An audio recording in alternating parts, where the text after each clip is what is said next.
Bonjour, je suis François Vigneron et je voudrais présenter très rapidement ce matin à l'intention des chargés de TD et des collègues enseignants comment utiliser les outils à disposition dans Mac pour faire des cours en ligne.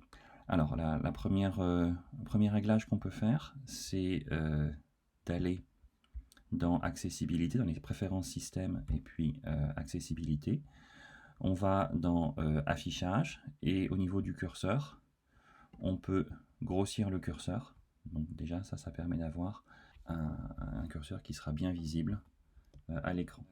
Deuxièmement, bien sûr on peut présenter nos documents PDF sur une partie de l'écran. Alors pourquoi j'ai mis une partie de l'écran ici? La raison est simple, c'est que je vais vous montrer comment pouvoir interagir avec une tablette si vous avez une tablette aussi. Donc en utilisant QuickTime, on peut créer un nouvel enregistrement et vous choisissez dans les sources donc l'iPad que vous avez connecté avec un câble USB à votre ordinateur. Et maintenant, en fait, tout ce qui se passe sur votre iPad apparaît à l'écran. Et donc, bon, là, ici, il se trouve que j'utilise l'application Note+. Bon, elle est payante, mais en fait, n'importe quelle application graphique ou d'écriture peut fonctionner. Donc là, j'utilise aussi un stylet.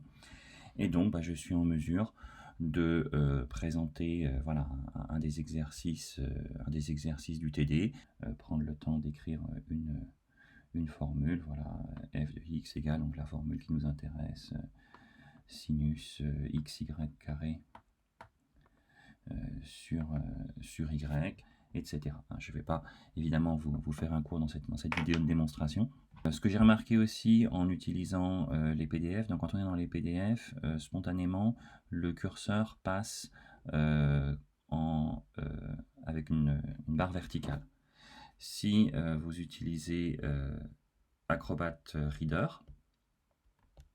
alors que j'ai ici, et voilà, bon, je vais par exemple ouvrir un document que j'avais pour la chimie. Là, vous voyez que le curseur apparaît avec une main et donc il est un petit peu plus facile à voir. Donc Acrobat Reader est aussi disponible gratuitement. Donc voilà, avec ces outils-là, on a quand même moyen d'enregistrer des séances de TD relativement facilement. En tous les cas, avec les moyens disponibles spontanément dans macOS. Alors, une dernière chose, dans QuickTime Player, en fait, je n'enregistre pas ce